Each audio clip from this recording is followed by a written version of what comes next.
Most people who decide to lose weight actually do pretty well at first, but very few ever get truly lean. I'm talking visible abs, real muscle definition. So, what's the deal? Why is that last 10 pounds so impossible? Well, it turns out we've been thinking about the difficulty of dieting all wrong. Let's get into it and figure out why most diets fail, and more importantly, how you can actually win. Okay, I know what you're thinking. A quote from a physicist? What does that have to do with anything? But trust me, this one idea is the key. It's the perfect way to understand why that last bit of stubborn fat feels like a brick wall you just can't break through. Honestly, it has everything to do with it.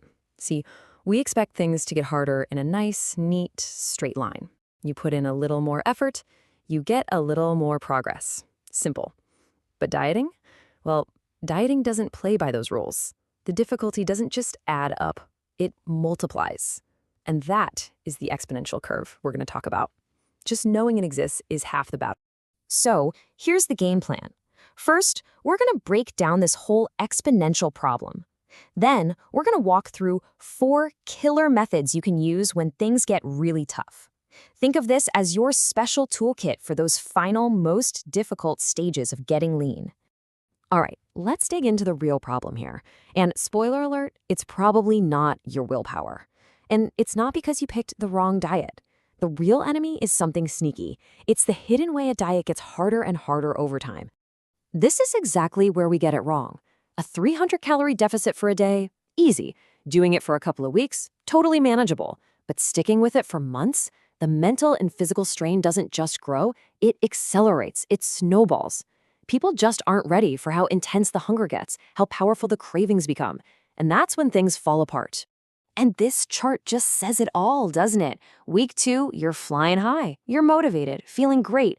By week 6, yeah, it's a bit of a grind. But then look at that jump to week 10. The difficulty just shoots through the absolute roof. Most people never see that cliff coming. They think they failed, when really, they just crashed into the toughest part of the curve, totally unprepared. So, what do we do about it? How do we fight back against this curve? Our first method is all about what you're putting in your body. We need to talk about a specific category of food I like to call protein slop. And this is where it gets deceptive.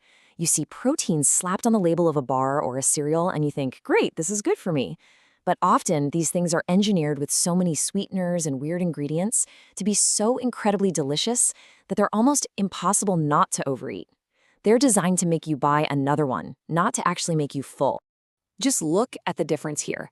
That protein bar that tastes like a candy bar, it's gone in 3 bites, and if you're honest, it just makes you want another one.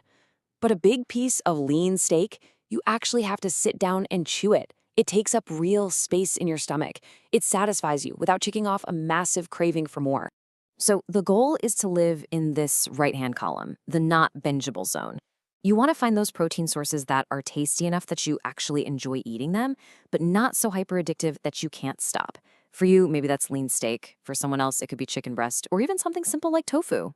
Okay, let's get to tool number 2, and I'm telling you, this one is absolutely non-negotiable when you hit that steep part of the difficulty curve.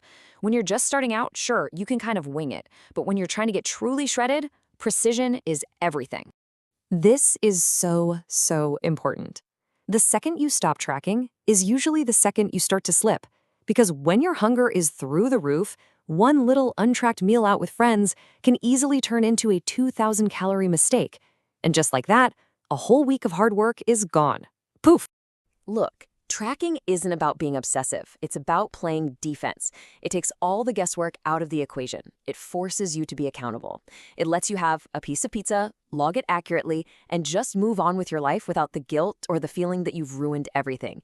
It is your single best weapon against the intense hunger you are absolutely going to feel. Now, our third method might sound a little weird, but it is an unbelievably powerful trick for keeping hunger at bay. We're always told to drink more water, right?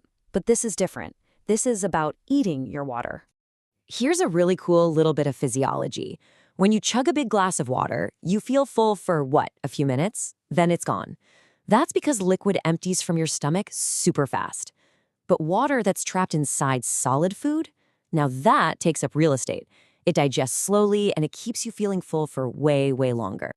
I mean, just look at this. A cantaloupe is 90% water. But because it's in a solid form, it fills you up. The same thing is true for strawberries, watermelon, cucumbers, most vegetables, really. They are high-volume, low-calorie foods that are basically just water in a delicious, satisfying package. And here's a super practical way to use this. You can take a small amount of oatmeal, and by adding water and microwaving it a couple of times, you can make it expand into a giant bowl.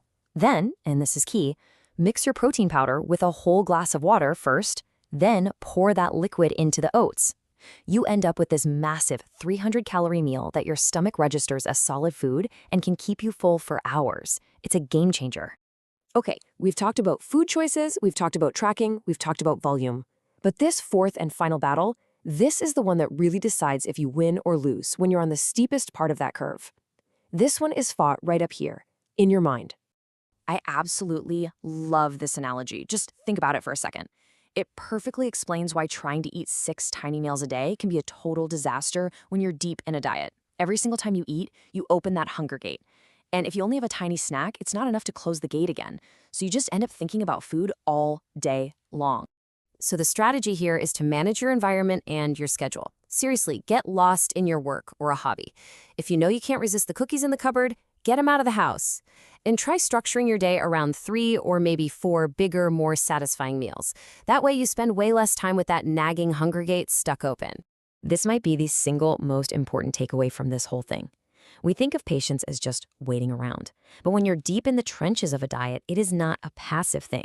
Patience is the engine. It's the physical act of waking up, hitting your calories, doing your workout, and doing it again the next day and the next, trusting that the process is working.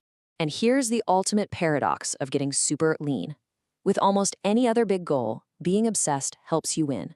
But when you're already hungry, obsessing over food is the fastest way to fail.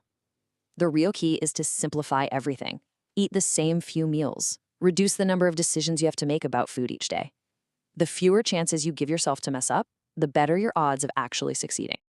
So there you have it. We've talked about the exponential challenge, and we've walked through 4 real concrete strategies to beat it. You now know why it gets so hard, and you have a real toolkit to fight back. So the only question left is, which one of these tools are you going to pick up first?